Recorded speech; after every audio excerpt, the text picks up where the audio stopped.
Thanks for looking in, everybody. I'm Frank Fear, and I'm pleased to be here with a couple of my buddies to toast, or was that roast? I can't remember. We'll figure it out. With a guy actually we love, who's just a great friend and colleague. I can't remember his name, but you can see his face. No, Greg Crist. And we got Mickey Plumley, Mickey 9 Lives down there, and we got Charlie Fisher.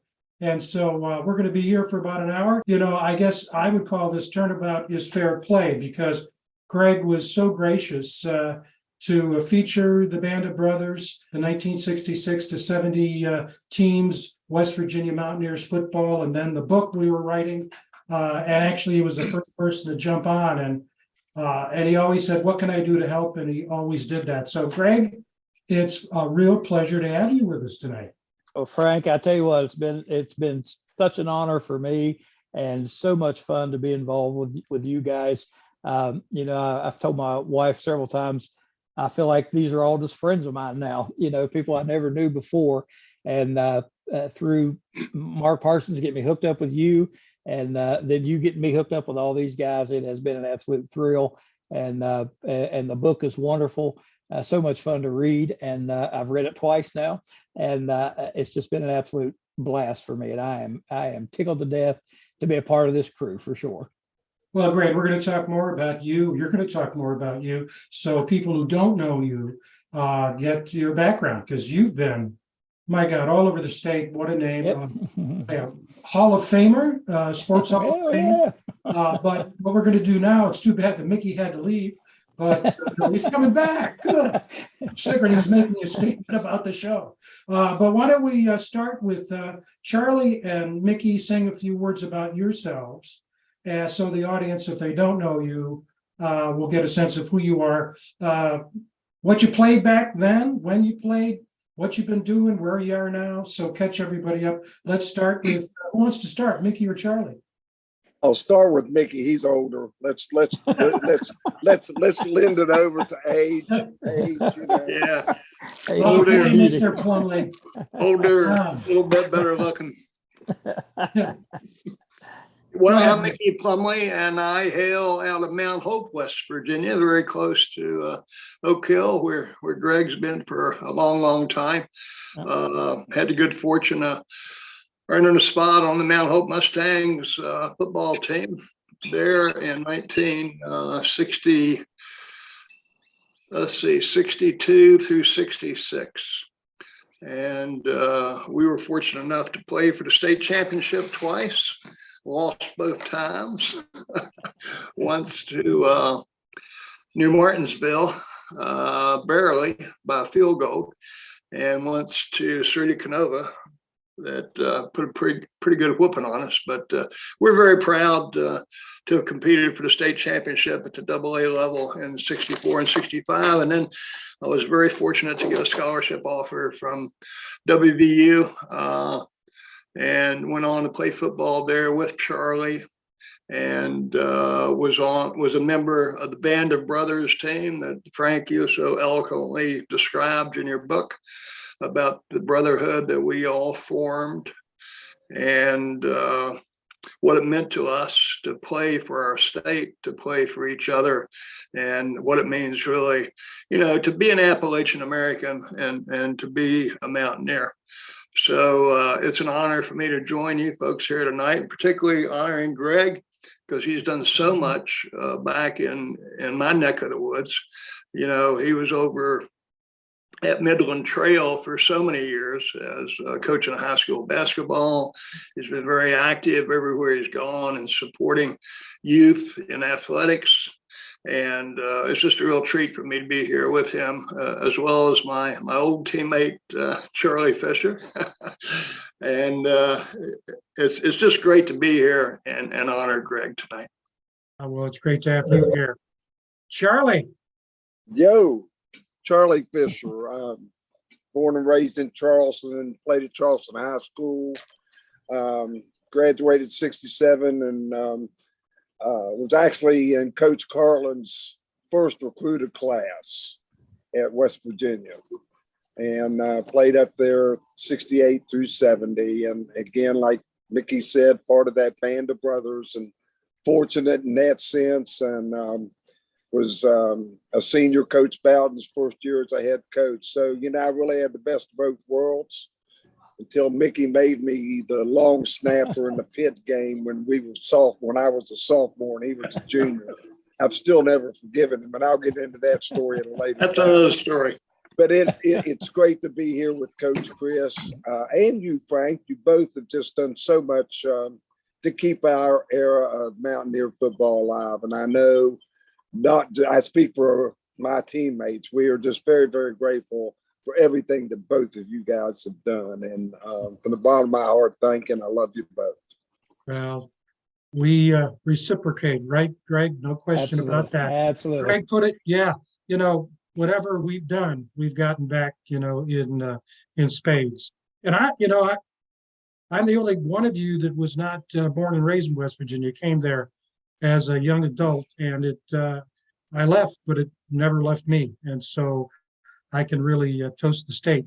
Greg, for those who are not familiar with you, know the name, I'm sure there are a lot of people who know the name.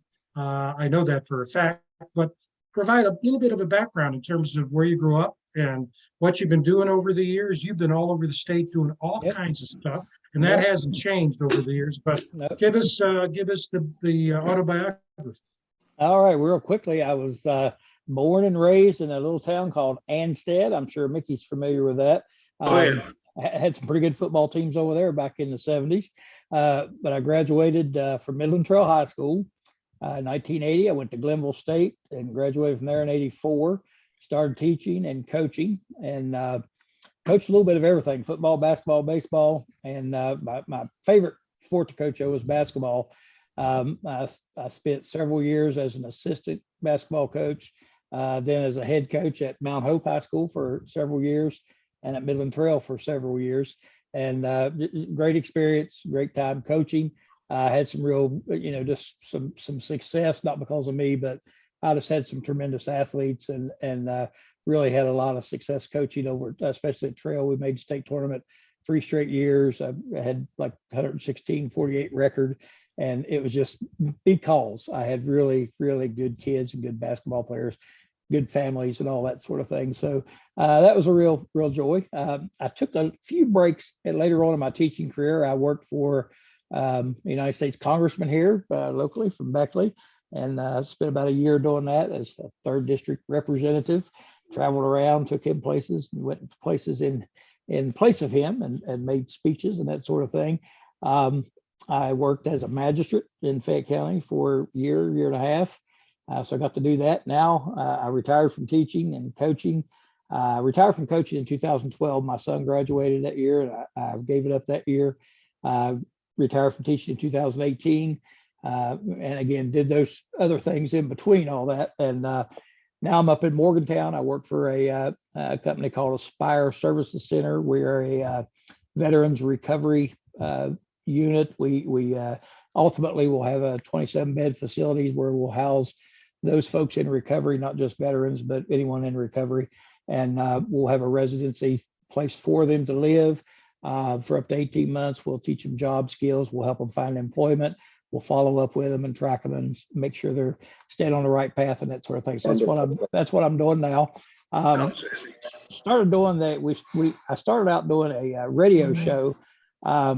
10 years ago, probably, for a local guy that had a Christian radio station. And I told him, I said, yeah, I'm not a real religious person, so I don't know. He said, I want you to do sports. So I called his ball games, and then I started the show then that was called the Coach's Corner. I did that for 4 or 5 years, had a blast with it. The guy that owns our TV station now, our live stream station, called me up one day and said, would you be interested in doing a live stream show again? He said, I've seen your show. I'd love to get one going because the radio station quit. And I said, absolutely. So we started doing this show. As fate would have it then, I got hooked up with Frank and then Charlie and Mickey and all these other guys who played during that era. And I just thought it was so exciting, to read about it, to learn about it. I vaguely remember a few people from them, but not real well. So I was keenly interested in their story. And after I got more involved and started listening to some of Frank's interviews, and heard the stories about these guys, the things that blew me away were the things that these guys accomplished after they played football. Not so much when they played, which they had some great accomplishments when they played, but just the things they did with their lives after football and the things that they're doing now, all the different foundations and the work that they do, just fascinated me. And, I almost blush when I hear them say, we're going to honor me because I've already been honored. I've been honored by the fact that I've got to know these guys, got to talk to them and interview them and hear their stories. And then just to watch the camaraderie between them has been a blessing to me. And that's where my honor comes from. It has been an absolute blast. So anyway, that's a short story turned into a long story about my life. I live in Oak Hill now. Got a couple of boys. I got one that's a college basketball coach down in Pikeville, Kentucky. I have another one that's a sophomore at Wheeling University. He's a basketball player.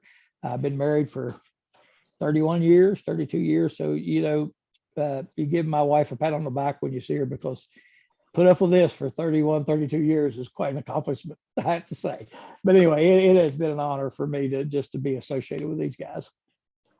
Thank you very much. And the program that brought us all together, Courtside with Coach Crist, streams on the New River Network. And Darren McGuffin and Dave Gorby are partners there. And all three of them have just they do great work. I mean, I watch the New River Network all the time. And the beauty these days is, just subscribe on YouTube and you can, I've been watching parades, concerts, and it's just great. You feel like you're there. And the technology has improved so significantly on these live feeds. It's unbelievable. Yeah, and I have to give Darren credit too. When you talk about the technology and the live feed, he is amazing with this technology and does so many cool things with it. And we do stuff that most people haven't done yet. And not on our level. We do a lot of our ball games remotely. So I'll be sitting in Darren's basement in the studio. He'll be in Monroe County with a camera, and I'll be calling the basketball game while I'm sitting in his basement watching it on the monitor. So we're able to do that. He does instant replays. He does all that kind of stuff. So he's pretty amazing with that technology. He's pretty phenomenal with that stuff. So yeah, it's really been good. Charlie and I were talking today, and we were talking about the difference between character and characters. What's really interesting is there are a lot of characters out there, but character is a little bit more difficult to find. When you think about college football and how it's evolved over the years, my God, it's just amazing what's happened just in the last week or so. But the thing that I keep on telling people about the book and the experience, and you picked it up right away, Greg, is the character, the people who played back in that era. And even if you're not a college football fan, you meet these guys and you just fall in love with them because they're great human beings. Yep. And they have so much to offer, and they have offered over the years. But you're part of the band of brothers too. Mickey gave you the shirt, which you're officially a member of now. That's right. So let me turn to you guys, Mickey and Charlie. Questions you want to ask, observations you want to make? Well, the first thing, Coach Crist, I didn't realize you graduated in 1980, so I'm going to quit giving you this older man respect. I thought, oh my God, you're a mere child. You're a mere child. And I'm going to ask you the same question you asked me. All right. Who would you want to play you in a movie? That's a good one. No, that's a good one. I had somebody make a suggestion to me, and they suggested Danny DeVito, and I didn't know whether to take that as a insult. I was going to say Bruce Willis. There you go. I'll take that. I'll take that. For those of you, or Yul Brynner. Yeah.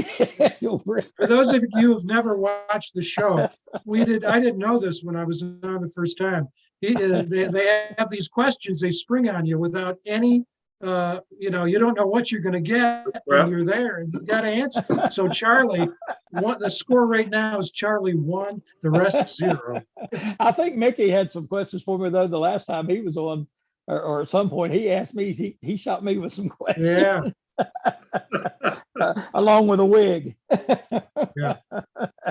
Yeah, you didn't bring your wig with you tonight, Greg? It's here, but I didn't get home in time. Hey, Mickey, he sleeps with that wig. I'm sure he does. He sleeps with that wig. I definitely dream about it. I dream about it. When I got my hair cut, I tried to get him to sweep it all up in a pile so I could give it to him. Yeah. I remember when I saw Charlie at night, like he said, it was about a year ago that he was on my show, and I'd never seen him before. I talked to him a couple times in text and that sort of thing. And I'll never forget when he walked in, we were at the burrito bar over in Lansing, and they have a stage. We were up on the stage looking back, and they have an outdoor deck, and it's lit up and everything. And I remember looking back and seeing him, and it was just like, oh, there was this light shining in behind him, that long flowing hair. I was like, oh my God, look at this. He should have come riding in on he should have come riding in on a horse. You thought Fabio had come on the scene, huh? Yeah. Enough, Mr. Plumley. Enough. Well, for those of you that just to provide a little background, Charlie was on the show, and if I'm wrong, I may be wrong, but I think that may have been the most highly viewed program you did for a long time, and it may still be. And so when Mickey came on later, he got a wig that looked like Charlie's hair and put it on Greg, and it was hilarious. Yeah, I've got lots of pictures of that. And That I still was have good. the wig. My wife was. I gotta hand it to Mickey. That was a good one. Yeah, that was funny. I laughed and laughed. And like I said, I've still got the pictures, and I'll try. I don't know if I'm capable or not, but I might be able to pull one up here where we can see it. I don't know if I can do that or not. I'll try. Okay. I did have a question for Greg. You mentioned that you worked for a congressman's office there for a period of time. That wouldn't have been Nick Rahal, would it have? Yes, it would. Yep. Sure Was it Nick Rahal? Yep, sure was. Yep. It's been about a You year know, with him. How long were you associated with Nick? Well, knew him for 100 years, but I actually worked for him for about a year before he lost. It was about the time he lost his reelection bid. And basically what I did was I was his 3rd district rep. So I would either take him to events, or I would, if he wasn't around, if he was in DC or whatever, I would go to the events in his place and read proclamations and things like that. Yeah. I've known Nick. I've known Nick for quite a while.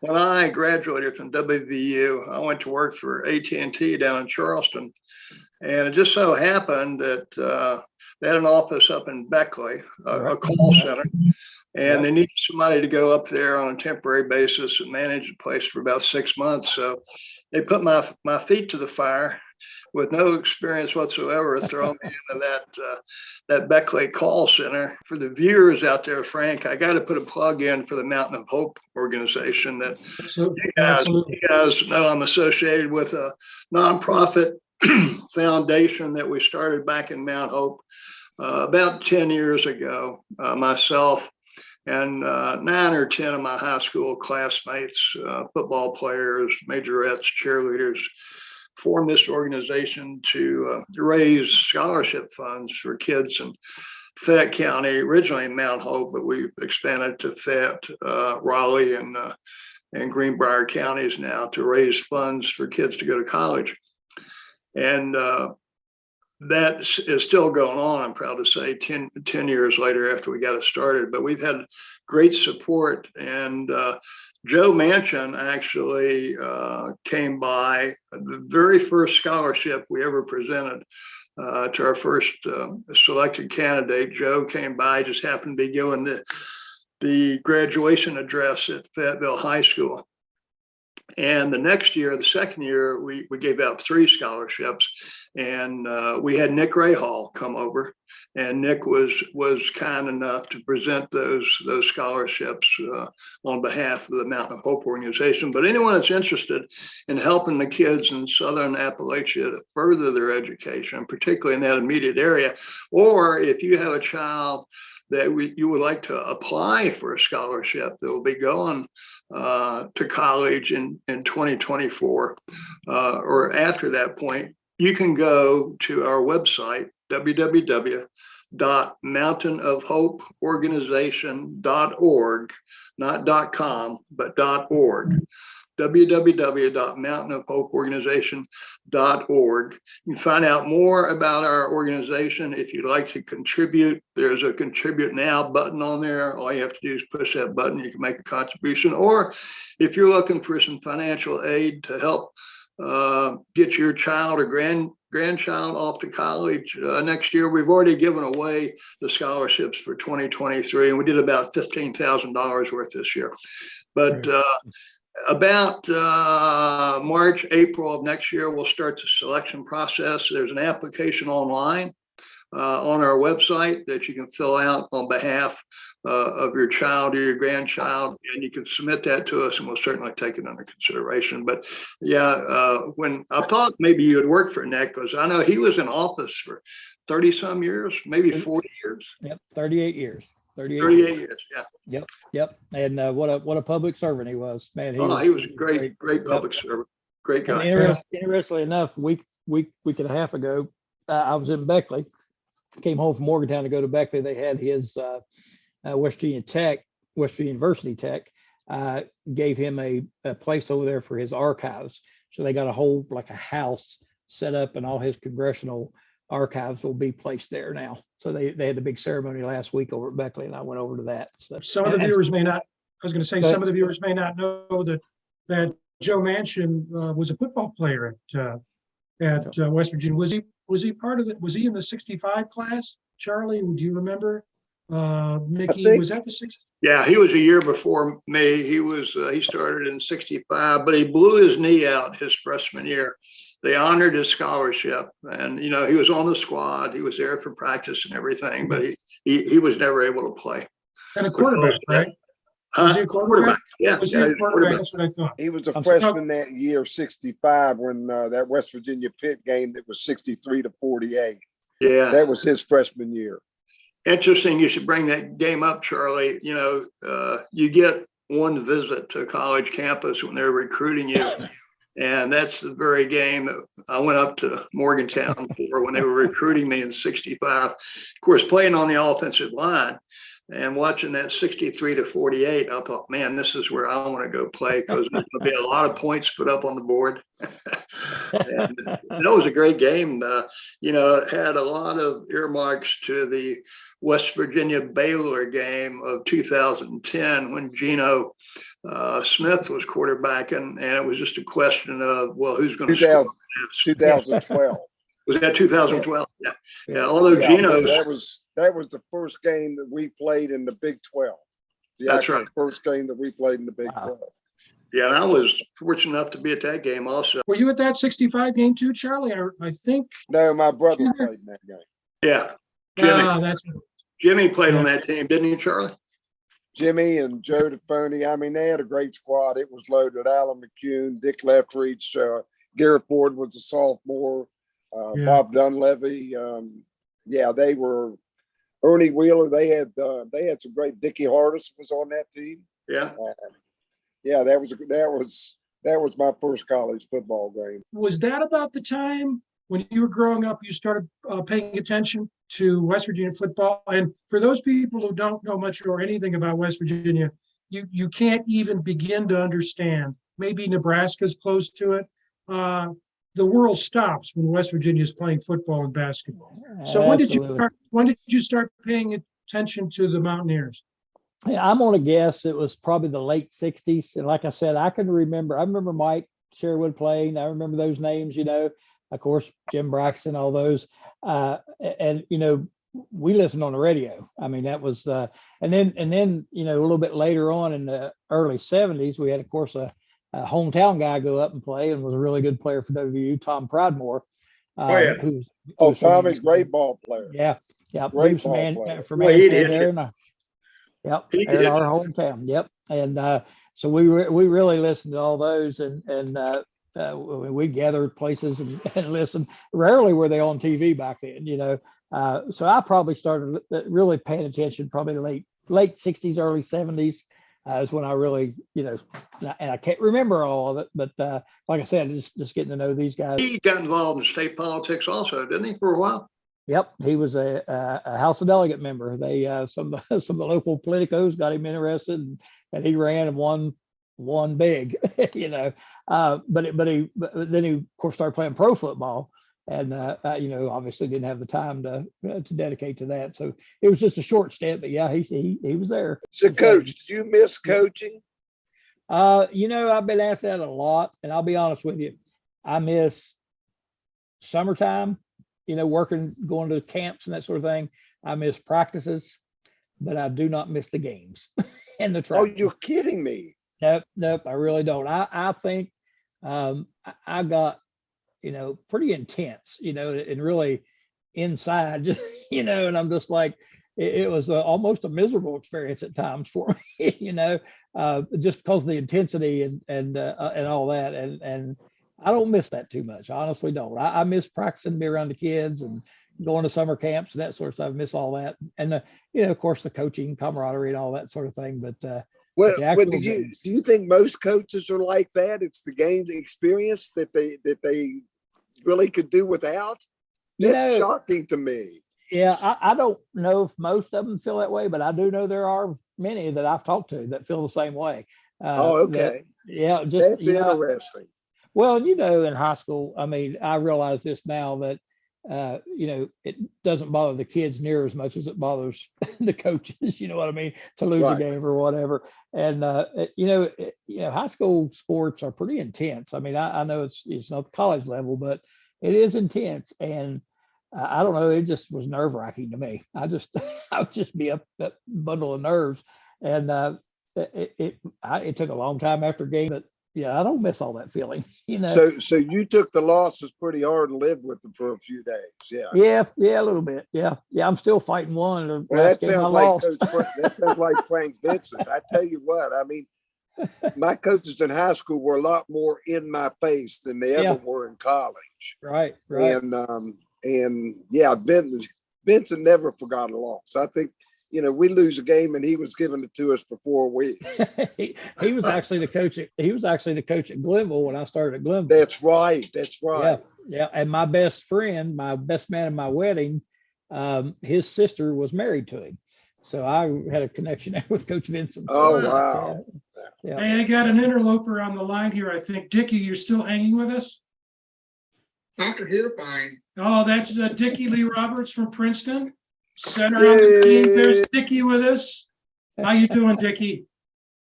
I'm good, great, thank you for asking. I thought I'd been censored because I'm the only one who's got dark hair. Yeah.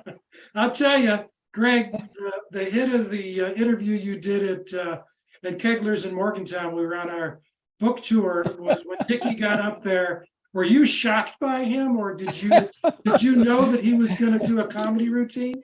Well, I didn't, but everything I'd heard from everybody else that knew him, and then the little bit I talked to him prior to that, I knew something good was going to happen. I didn't know exactly what. He did a hell of a job. Yes, So the floor is yours. Go ahead. I left out a lot of the good stuff. If you wrote that book about the good stuff we did, then you'd have had a bestseller. I'd also be in jail. The statute of limitation has run out. Yeah, or dead, you know, at any rate. Well, Dickie, it's great here. What, do you have a question for Greg, or do you want to make a comment while we got you on the line? No, Greg, I appreciate everything you've done for Frank and everything Frank's done for you. It's been a good marriage. Yep, sure has. We really were close. You brought that out. It's that damn offspring. They put me in my freshman year at the second semester. They put me in the room to straighten Fisher out. He had me ruined in a month. I saw how much fun he was having, and I guarantee I was ruined. We thank Coach. We thank you a lot. You did a whole lot for your kids, and I appreciate I'm sure you see it as you get older. Yep. You'll see it more and more. Oh yeah. Yep. That's right. It all comes back to you. So I I'm gonna was let go- somebody else get on. Mick, I love you. 9 Lives, Fish. I'm so glad I was your roommate. You enlightened me about the real world. Yeah. Next week we stay at Band of Brothers. I'll let somebody else get in there and talk now. Okay, I you take Love care. you. Love you, Roomie. I love you, big guy. I'm sure glad you straightened me out, Fish. Okay, Nick, well, you still there? where's You haven't said anything. Mickey's, yeah, you just can't hear him too well. For those who are watching, we got folks in the Zoom room and then we're patching people in by phone. And so we're trying to connect technologies here, but you're Let me coming. tell you up front, I have hearing aids, but they're so expensive. But go to your mortician. I tried on 15 pairs before I got there. I told him I'd get back to him in about 5 or 6 years. I'll let you all go now. You take care, Dickie. God bless. Bye-bye. Well, you never, yeah, you, with some of Dickie's jokes, you gotta just sort of wait for a while for it to get in, you know, but. Speaking so- Sorry, Frank, but speaking of, Okay. I want to say this before I forget it, Charlie's roommates. I was having lunch in Beckley one day, I don't know, probably 8 months ago. And I was getting up and we were getting ready to leave, and there was a guy sitting behind me. And he said, hey, you. And I looked around, and I thought, uh-oh, getting ready to get whipped. And he said, are you the guy that made Charlie Fisher look like a Broadway superstar? And I was like, yeah, I guess so. Maybe. I don't know. He said, well, let me tell you something. He said, Charlie Fisher was a senior when I was a freshman. And he said, when I was a senior, Charlie Fisher was still a senior. He said that guy, he told me all kinds of stuff. I'm not gonna tell you all he said, but it was funny. So I sent Charlie that message, and then I got a message back from Charlie that was very humorous. Yeah, it was apparently an old roommate as well. Yeah. He sent me a text saying, yeah, I ran into Greg Crist over there. And yeah, I told him all kinds. I think that's good. He needs to get some stories that aren't all goody stories, Yeah. because there are enough of those. Says Greg has started. There it is. You did it. There it is. There it is. And Well, that there's was a pair Bob. for you. Um, There's a pair for you right there. Yeah. Where was that night? Because you moved the show around, Greg. Yeah, that was at a place called Maggie's Pub, I believe is the name of it. Oh, And great. it's a little outdoor, they got a little outdoor pavilion area. So that's where we were at Yeah. that night. Well, you know, one of the things that we did with the book, or try to do, and that's the reason it had the subtitle Then and Now, is to do some contrasting or comparing between the era back in the late 60s and mid to late 60s and what we have now. So curiosity has me ask this question. What do you guys, will do a rotation here. Start with Greg. What do you think about college football today, and where do you think it's going? Well, you know, and I brought this up to Charlie when I interviewed him. I went back and watched all the highlights of when they played, and I said you guys would have all been thrown out of the game now for the type of blocks you were throwing on people's knees and all that. And it was all perfectly legal.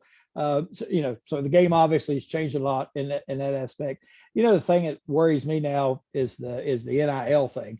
You know, and I don't have any problem at all with the players getting money. I think they should, and should have always been getting it. I don't have a problem with that. I just think they're, you know, the way it's headed right now is really, you know, with these conference realignments, that's all about money, obviously. And, you know, a lot of people, I think even West Virginia fans and Big 12 fans saw this thing with the Pac-12 and we're like, heck yeah, man, we're safe. We're getting these teams and all that. But I think it's really a sad time for college football when you lose like the Pac-12, for example, because I mean, USC, UCLA, you had those teams all in there, historic programs and that sort of thing, and then to lose that and to see USC in the Big Ten just makes no sense to me, and I think that's going to hurt, the brand of the game a lot. And obviously, the physical changes are obvious. The players are bigger and stronger and faster and all those types of things. But I just think this NIL thing and then this conference realignment thing, I think it's headed down a real tricky slope right now. And I don't know where it's going to end up. It's kind of, as a fan, kind of scary. Mickey, your thoughts?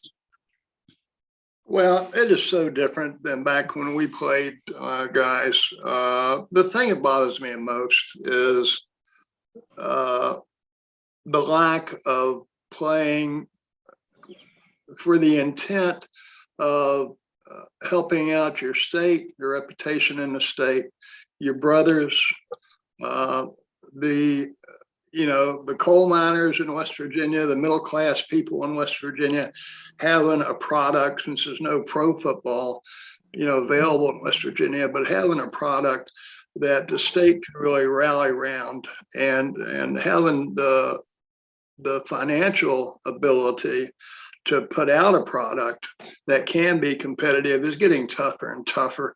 The demise of the Pac-12, it really, to me, it reveals what major college football has become. And that is a money chase. Everybody's going after the TV revenues.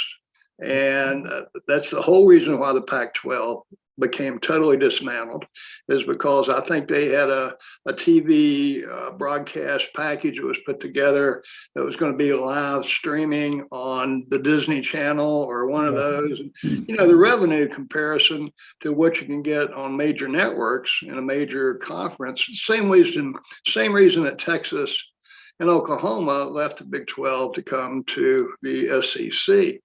And, being here in Atlanta now, I'll give you a case in point. Each school in the SEC, just from the television revenues that come in, gets about $78 million a year in their coffers. Now, when Texas and Oklahoma joined, that went up to over $100 million a year that each school in the SEC is going to receive because of the broader television audience, more TV revenues coming in from advertising.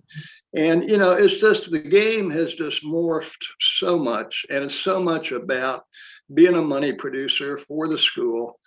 Frank, as I've heard you say often, universities used to have football teams. Now football teams have universities.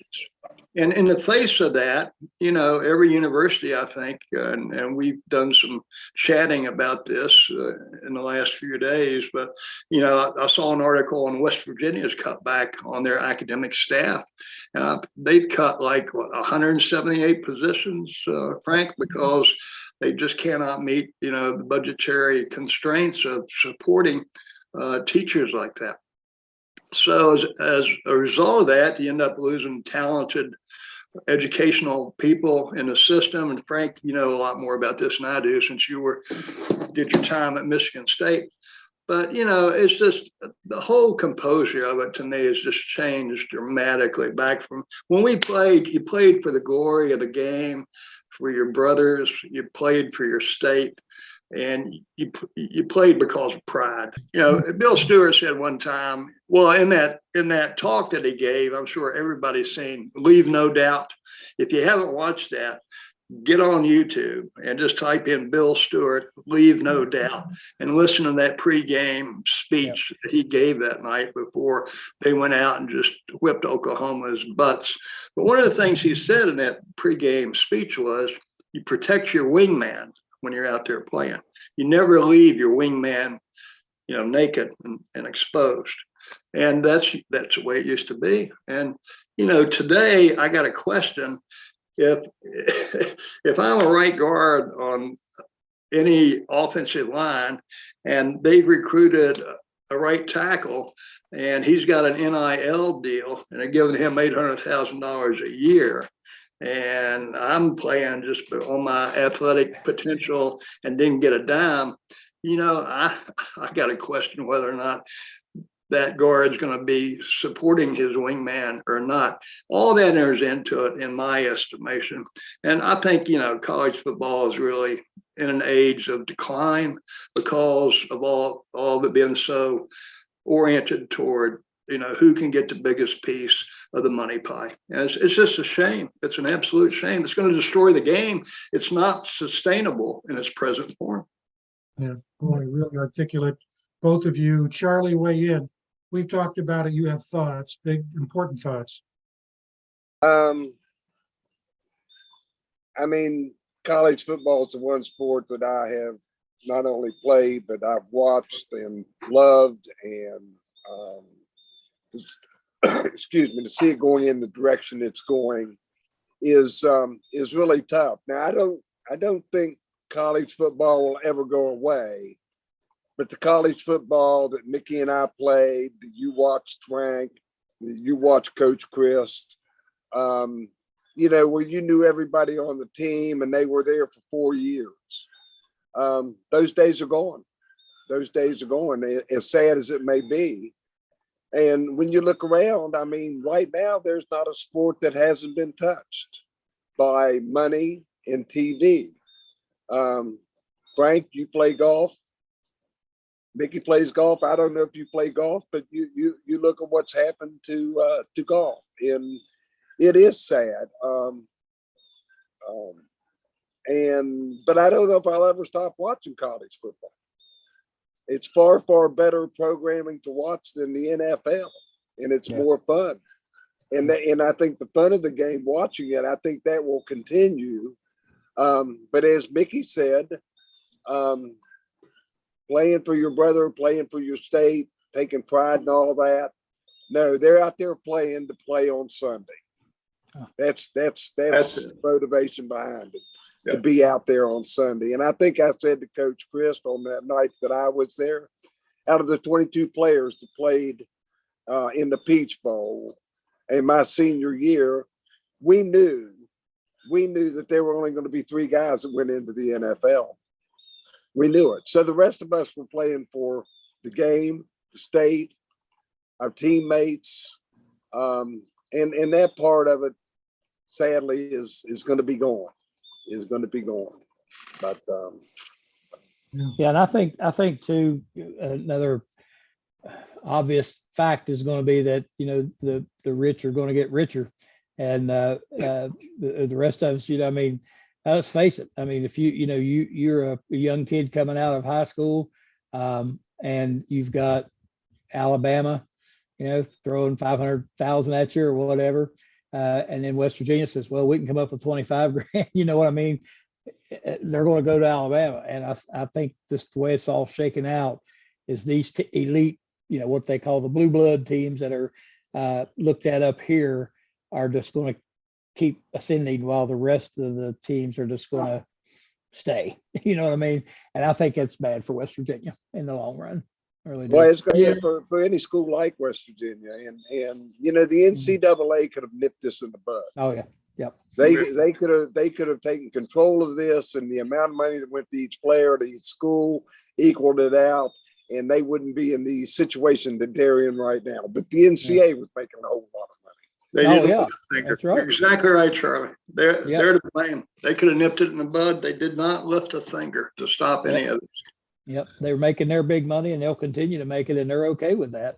And I've said, maybe you need to start looking at signing contracts, and where there's an obligation there before you get that money. And I mean, I think there's some things that could be done, and I know it's kind of hard, to after you let the horse out of the barn and get him back in. But I think there's some things that they could do to rein this in a little bit, and maybe get a little bit of control over it, where where it's not just a free for all. Who's got the most money is going to be the best teams. And, hopefully, I don't expect it, but hopefully they'll do something. I don't expect them to, but hopefully they will. Well, one of the points that's been brought up is, Mickey brought it up, is whether it's sustainable. And I don't think under any circumstances, this current model is the only, it's not going to be sustainable under the current model. In fact, I just put up an article today on the sportscolumn.com. You can read it, and it's data-based. It's not opinion-based, it's data-based. And there's already separation between the Big Ten and the SEC on one side, and the ACC and the Big 12 on the other.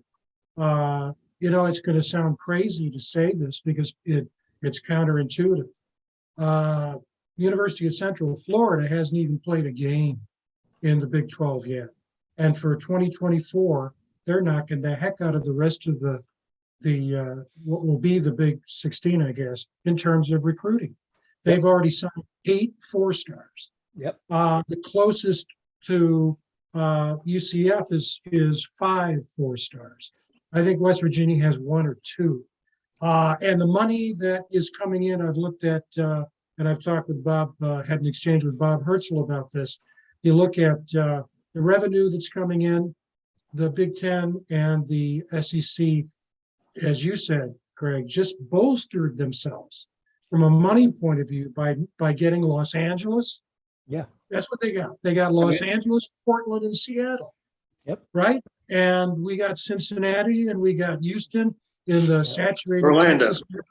Yeah. Yeah. Orlando. I mean, it's no surprise that UCF is kicking it because of where they're located. And I've looked at the data for Colorado, but ESPN has them predicted to have the worst record in the power going into the season of all the power schools, and they're like number 70th in recruiting. Yeah. And so Utah is the only team, they're 2-time defending Pac-12 champions. That's your nugget there, your gold nugget. And so I think you're right. I mean, this is what I'm not hearing this from a lot of people, Greg. West Virginia, we're fine. Be careful, watch your back, look left, look right. And then the question is, how fast can you run to get the money you're going to need to be able to keep up with these folks? When, as Mickey said, you're facing a $45 million shortfall on the academic side.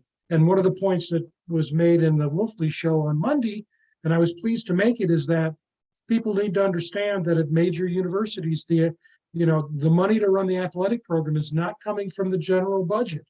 It is at places like Akron and Kent State, but at places like Penn State, Ohio State, Michigan, I think West Virginia, only $3 million of a $110 million budget is coming from the university's budget. The rest basically comes from revenues from athletics. And so I don't know, it's scary, but Charlie, I think you nailed it. You can't, I for one can't, none of us can walk away from it. You love it with all its flaws, and just hope that the leadership will well, it's interesting. There is talk now, and I'll end with this. My homily here. There is talk about the need for a presidential commission on major college athletics that would get some of the finest minds in the country, give them a year, and then come out with a report that would be submitted to the Congress and president. And I hadn't heard that before. But David Ridpath, who is a professor of sports management at Ohio University, is one among a number who proposed that. Well, Frank, that could be scary too. Yeah. To put it into the hands of our federal government. But it's just think about this. 10 years ago, I don't even think we would have even thought this conversation would be taking place. That's right. Yeah. 10 years ago. And like Charlie said, he's a fan, he's going to watch. And I think most of us are like that. A lot of people say, well, you get these teams that are going to be good, and the rest of us will be fighting for 10th place or whatever. You have the Alabamas and the Ohio States and the Michigans with all the money, all the players, and they're going to be the best teams. And I'm thinking, pretty much they're the best teams now. But if Alabama and Georgia are playing, I'll be watching. And any college fan will be. Yeah, and one of the things we haven't talked about is talk about sustainability, Mickey. We keep on talking about, well, it's the big money from the media. Well, that's not sustainable either. No, ESPN is in deep trouble with Disney and ABC You see them cutting like crazy at ESPN. They lost the contract with the Big Ten. Fox is the big, is the 800-pound elephant in the room now. The gorilla is Fox. They Yeah. own 49% of the Big Ten channel. And I'll tell you, Fox and NBC now has walked in. And the first game they're going to broadcast, Charlie and I were talking about this today, it's going to be West Virginia and Penn State. Penn State. That's the first. They've just been doing Notre Dame. So that money isn't going to continue. And what you said, Greg, is the truth, is that what's going to get Greg Crist to watch a game that's not West Virginia? It's a marquee game like that. Right. And so what's going to happen, I think we're getting to the point where we're not going to see Northern Illinois play Akron on Wednesday night anymore. Right. We're going to see an ACC game or a Big 12 game or a Big 10 game or better, an intersectional game among the power plays, because they need the advertising money to keep on making money. Yep. But I look at it this way, guys, thank goodness for the time that was had. I mean, what you guys experienced back then you'll never forget that. You haven't forgotten it. And by the response all over the state, we'll be back up there again in mid-September, signing books and meeting people. They haven't forgotten either. And that is a blessing, I think, for us to be a part of this, and for Greg, for you to be so supportive. Greg and I are going to do a program next week with our good friend and colleague, Mark Parsons, who has been so supportive and promotes everything associated with West Virginia. That's what we have to hold on to, and just pray to God that this other stuff's going to resolve itself. You mentioned Dale Wolfley several times, and I need to throw a big thanks out to Dale. He's been a big supporter for me. He mentions our show on his show all the time, and he does great work. And I watch you guys all the time and really enjoy it. And he, the then and now, he's more of a now, but he's been a big supporter of ours and a big help. He's been on my show several times, and I just want to give a shout out to him. I appreciate Dale's help. But you're right. I mean, and he, as Mickey and Charlie know, he embraced us from the very beginning to the point that he reached out to us. Yep. We cut a promo video. When we were up there in April, he invited us to speak at the program he was doing out at the Lakeview Golf Club. Yeah, I mean, it's just been tremendous. It'd be great just going around the horn, ending with Greg. Final comments, parting comments, any thoughts? Charlie, when we go back to you and start, and then Mickey, and then Greg. Coach Crist, thanks. I'm just tickled to death to have been invited and sit here and give you thanks and your dues for giving us your time, your heart, and your effort. That goes to you too, Frank. Again, it's just meant the world to me, and I know to my teammates what all of you guys have done. And Coach Crist, please give Darren and Dave a big hug. Absolutely. And tell Dave to keep hitting them straight. And Yep. I'll be in touch with you. And again, if there's anything I can do with your recovery thing up there, let me know. All right. Appreciate it.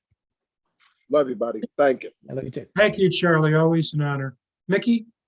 Hey, Coach Crist, I want to thank you in closing here for everything that you've done, particularly since we're from the same geographic sort of area, and everything you've done for Southern West Virginia. And, when people ask me what my nationality is, I always say, well, I'm Appalachian American. And you're an Appalachian American too, my friend.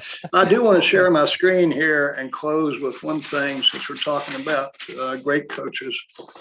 And can you guys see this? Yep, Oh, yeah. Sure can. Sure can. Yeah. 2 years and 8 days ago, one of the greatest coaches that ever existed, one of the greatest human beings that ever existed, left this earth 2 years and 8 days ago on August the 8th, 2021. And Coach Bobby Bowden just meant the world to me. He meant the world, I know, to Charlie. He was not only a coach to us, but he was also a father figure and just a great human being. And just closing, I just want to remember him and everything that he has meant. And meant in the past and will continue to mean in the future through all the proteges that he developed to the world of college football and to just becoming a good, decent man. That's it for me. Amen. Well, thank you, Mr. Absolutely. Awesome. Yeah, the interesting thing about that, and you have a word for it, Mickey, and I'll turn to you for that word. It's in the book. Is that I met Coach Bowden 50 some years before I met all of you. And how does that get scripted, right? I mean, you couldn't make that up, but it happens. He was a great person to work with and to get to know. Anyway, Greg, please, you'll close it off for us. All right. Well, one thing I do want to mention, and Charlie mentioned our recovery place. Again, it's a veterans substance abuse recovery unit we're going to have. We've got all kinds of different facets that'll be working together to help these folks get back on their feet. We're having a fundraiser. Fundraiser is in the middle of October.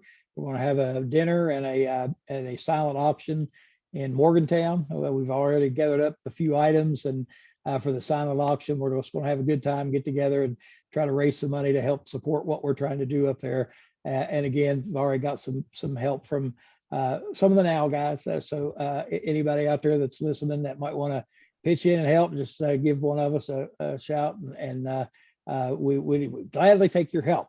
Now back to the task at hand for tonight. You guys, again, it has been an honor for me, and I sincerely mean that. And I like I said, I've read that book.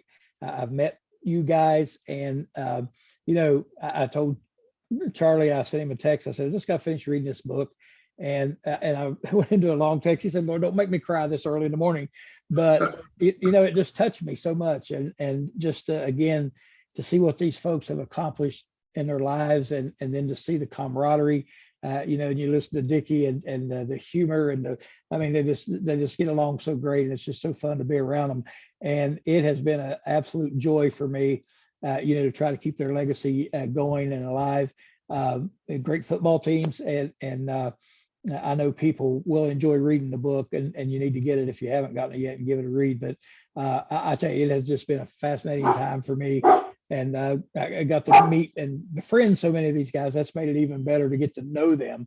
And that means the world to me. And I can't tell you again, guys, how happy I am. Frank, I appreciate you and all the people you connected me with. It's been an amazing thing in my life, and I appreciate you guys. Well, thank you very much. And we're all going to be together again in a couple of weeks. Yep. We're going to be up in Moundsville.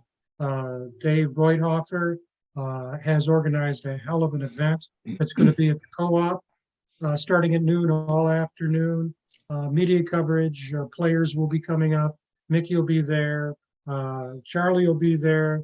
Greg will be there. I'll be there. And we're looking forward to that. And then we'll be at Barnes & Noble on Friday night, the 15th, before the Pitt game, signing books. That's at the town center store. So what's amazing about this for the people who are watching is that these relationships were built online and over the phone before, at least in terms of Greg and myself, with the connection to the players before on a face-to-face basis. And now that we've had the face-to-face, it's even richer and it's sweeter. So I want to thank all of you for participating tonight. Greg, thank you so much. And for those of you who watched live or will watch archived version, I hope you enjoyed it.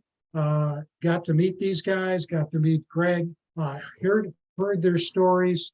It's just been a blessing. So this is Frank Fear for the Band of Brothers and Greg Crist. Have a great evening. Bye-bye, everybody.